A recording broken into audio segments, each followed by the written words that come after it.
এবার অতিথিবৃন্দকে ক্রেশ প্রদান। আজকের প্রধান অতিথি জনাব আমিনুল হককে ক্রেশ প্রদান করবেন আজকের অনুষ্ঠানের সভাপতি জনাব মোহাম্মদ শাকিল মোল্লা। জনাব মোহাম্মদ শাকিল মোল্লা আজকের প্রধান অতিথি জনাব আমিনুল হককে ক্রেশ প্রদান করবেন।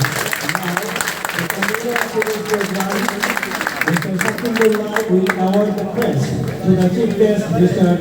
Aminul Haq. Next,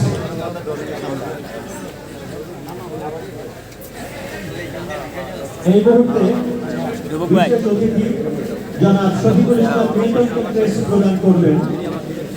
সাবেক সাধারণ সম্পাদক, ভারপ্রাপ্ত জাতীয়তাবাদী যুবদল কেন্দ্রীয় নির্বাহী কমিটি, তাকে ক্রেস্ট প্রদান করবেন জনাব মোহাম্মদ সিরাজুল ইসলাম, প্রধান শিক্ষক।